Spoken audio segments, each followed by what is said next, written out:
Nosso bate-papo aqui, nossa conversa, é justamente trazer dicas desses cuidados, 6 cuidados importantes para você aí em casa, saber fazer o preparo da sua ceia de Natal, já que estamos aí pertinho já do Natal. Eu vou falar então uma boa tarde ao nosso convidado, que é muito importante, ele que vai falar um pouco sobre esses cuidados, que é o nosso então convidado, que é Dr. Alexandre Veronese. Boa tarde, doutor Alexandre. Boa tarde a todos que nos ouvem, nos acompanham. Em primeiro lugar, muito obrigado pelo convite, de falar de um assunto tão importante, né, nessa época do Natal. Com certeza. Vamos começar então, né, essa importância, né, toda a época do ano, já ficam aí algumas semanas as pessoas procurando, né, o que vai fazer na sua ceia de Natal, o que vai preparar, se são algumas carnes próprias, frutas da época também, que é muito comum, né? As pessoas fazerem uma cesta bem bonita, decorativa, para enfeitar a mesa. Eu queria que o senhor falasse, assim, começando sobre essa segurança alimentar, dos cuidados, né? Para que se evite problemas de saúde, porque é muito comum ter uma intoxicação alimentar, ter algum, né, um piriri, como a gente fala, após as festas de final de ano.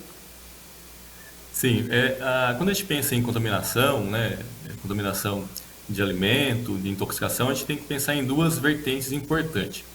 Primeira vertente seria a higiene, né, a higiene pessoal, a higiene no ambiente que você está ali manipulando o alimento, né? Então, a primeira dica importante, que todo mundo já conhece bem, é a higienização das mãos, né? Quando eu falo das mãos, é antes, durante, né? E depois de manipular algum alimento, né? Então, é muito importante a gente começar com a higienização das mãos, né?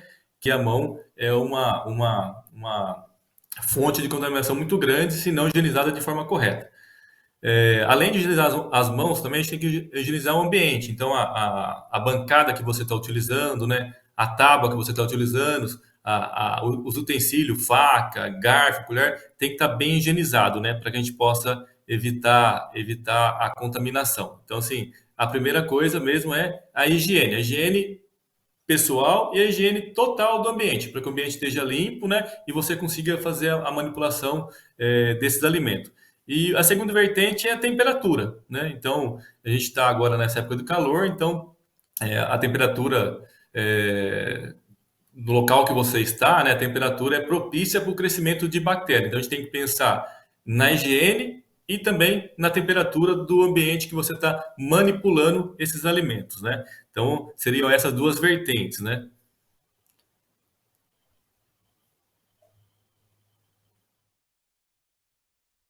Filhos, né?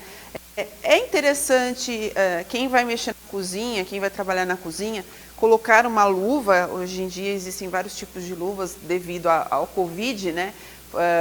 Foi lançado aí vários tipos de luvas, tem aquelas que são só de vinil, outras que são de látex, látex com vinil, outras que são, parece aquelas luvas que as mulheres usam para pintar o cabelo, né? Aquelas bem fininhas, transparentes, que rasgam facilmente, mas é importante usar uma luva dentro da cozinha ou só simplesmente higienizar bem as mãos já resolve?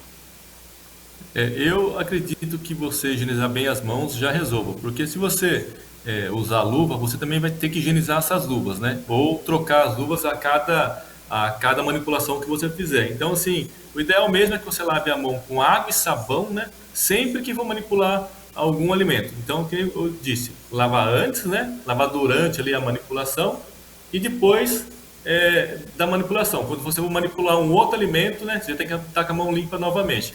A luva, né, seria até uma ideia muito boa, seria até ideal, mas os cuidados são os mesmos. A gente também tem que higienizar, né? Porque a gente manipulou com a luva um alimento contaminado ou algum objeto contaminado e vai manipular uma outra coisa, a gente também tem que higienizar as luvas. Então, assim, só higienizar as mãos bem higienizadas já basta.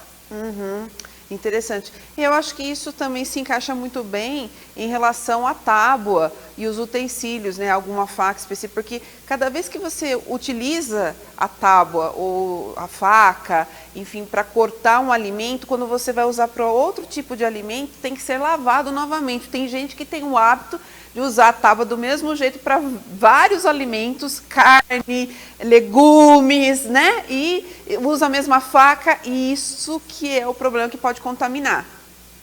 Sim. E além disso, também pegando o gancho dessa pergunta, assim, a gente primeiro tem que separar os alimentos crus dos cozidos, né?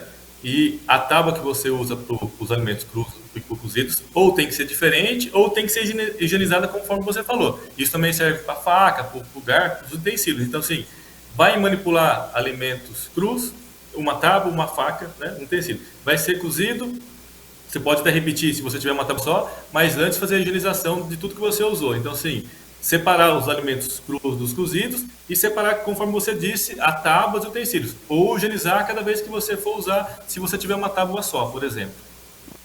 Isso se chama contaminação cruzada, se caso misturar? A gente chama de contaminação cruzada, a gente ouve muito isso no ambiente hospitalar, por exemplo, né? Ah, teve uma contaminação cruzada. Tem diversas explicações, né, científicas para isso, mas a mais simples é a seguinte: levar micro-organismo de um local para o outro, né? Pode ser através das mãos, dos objetos, né? Peguei uma bactéria aqui, levei para lá, contaminação cruzada. Estou contaminando um outro ambiente com um micro-organismo que estava aqui do meu lado esquerdo, por exemplo. Então, levar micro-organismo para um lado para o outro, acontece a contaminação cruzada, tanto pela mão, tanto por objetos. Entendi. Muito bem explicado. Então, é importante, gente, você em casa, né, acompanhe direitinho, porque parece que é uma coisa boba, mas não é não, viu?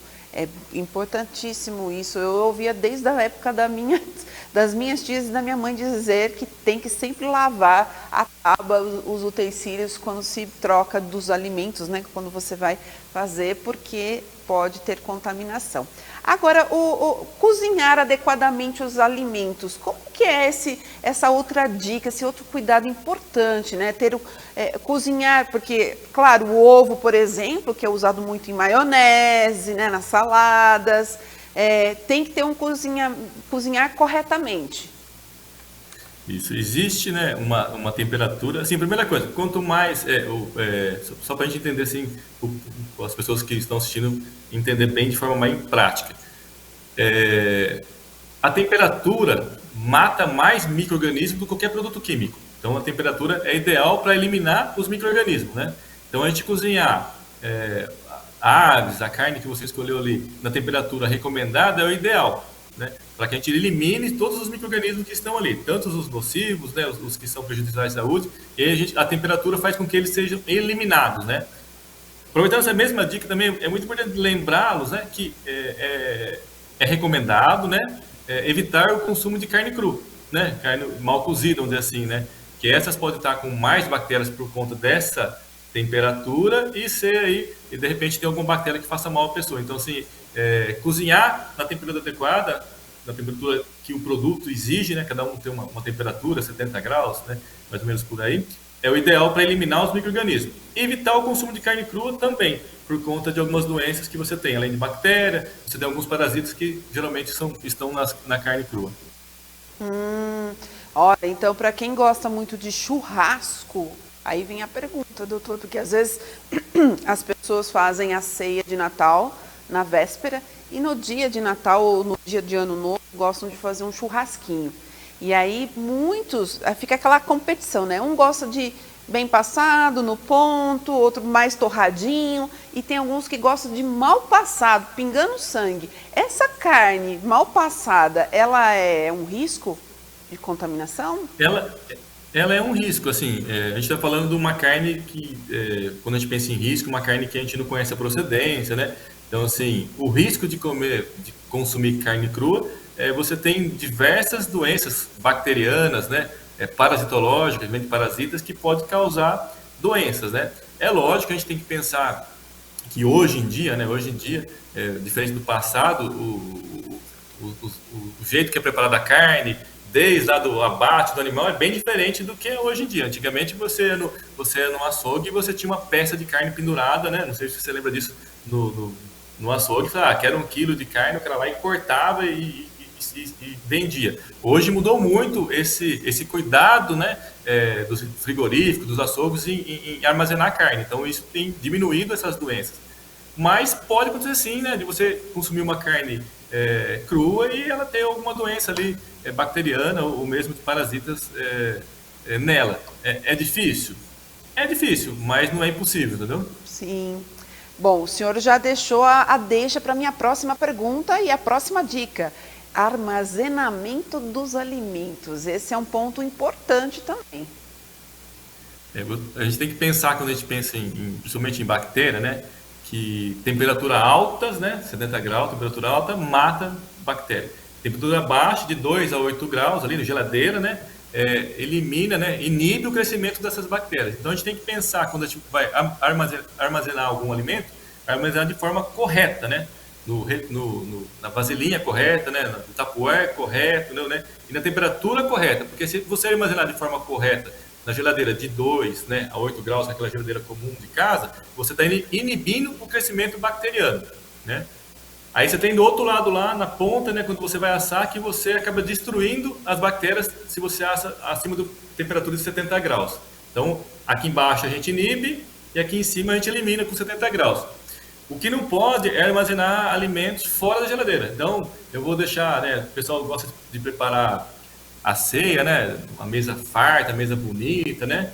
E aí a gente tem que pensar quanto tempo a nossa ceia vai durar, né? Quanto tempo esses alimentos vão ser consumidos, né? E ficar atento com isso, porque o alimento não armazenado de forma correta na geladeira, como eu estou falando, ele está ali em cima da mesa ali, exposto ao ambiente, ele tem uma chance maior de contaminar. Então, o que seria ideal, né? Mas talvez seja muito trabalhoso, é você servir a sua ceia de forma por porções, né? Então, agora vou servir o pernil, então vou fazer várias porções desse pernil e servir e vou armazenar. Eu sei que é muito difícil a gente fazer isso, a gente deixa o pernil lá na mesa, cada um se serve, né? E depois a gente guarda o pernil talvez até para outro dia. Mas o que a gente precisa pensar é durante esse tempo que não só o pernil, mas todos os alimentos que estão expostos ali na mesa, quanto tempo eles vão durar ali. Porque se for passar de 2 horas, o ideal é que a gente armazene na geladeira para evitar o crescimento ali de micro-organismos. Uhum, certo.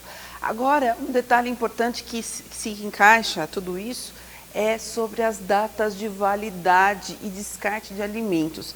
É interessante porque nessa época do ano, isso o ano todo, mas principalmente nessa época do ano, os supermercados, né, os hipermercados, enfim, até os mercadinhos menores de bairro, assim, eles fazem aquelas promoções relâmpago para o final de ano e põe lá a promoção. Quando você vai ver, a data da validade do produto tá vencida, ou assim, faltando 2 dias para vencer, né?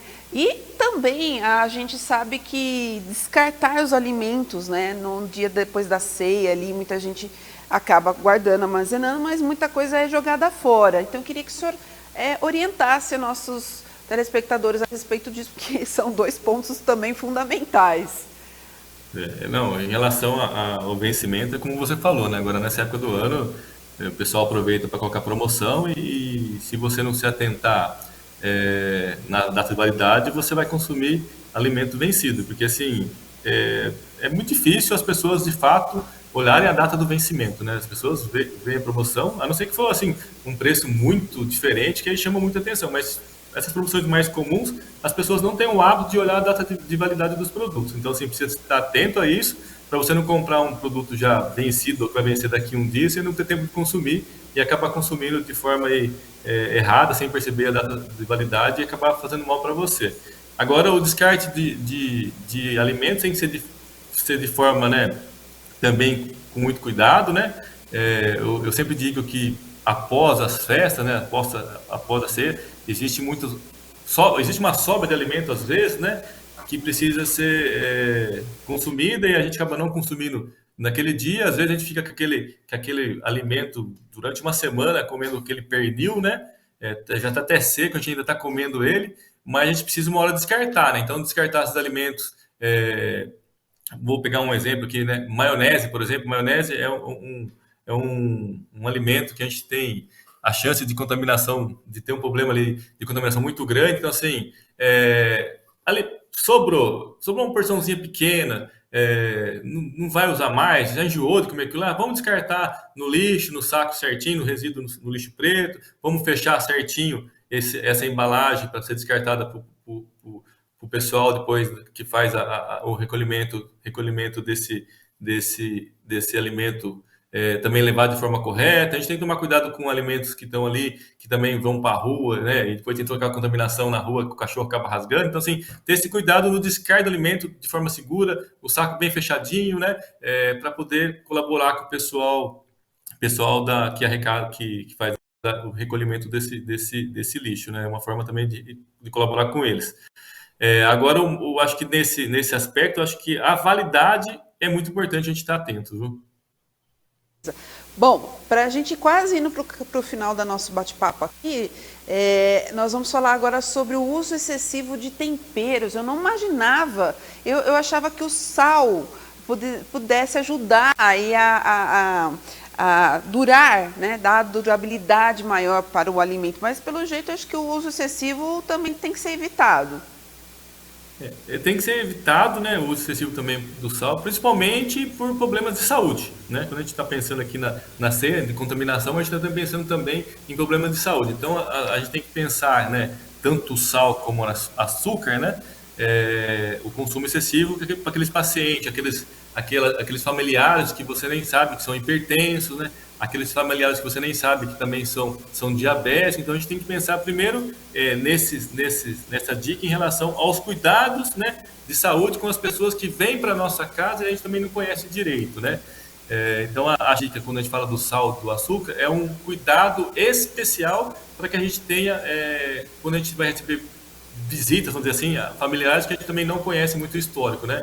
Então, assim, exagerar muito no sal, de repente, é um gosto meu, mas talvez aquela pessoa que está na minha ceia seja hipertenso, faça mal, ou exagerar muito no açúcar também, aquela pessoa é diabética, nem pode comer, se comer também exagero, a quantidade de açúcar está muito grande. Então, assim, tentar pensar nesses itens também como cuidados de saúde, cuidados preventivos para a gente não ter problema na nossa ceia, né? Esse talvez seria a dica melhor. Então, a gente optar por temperos mais leves, mais naturais, para a gente não ter problema.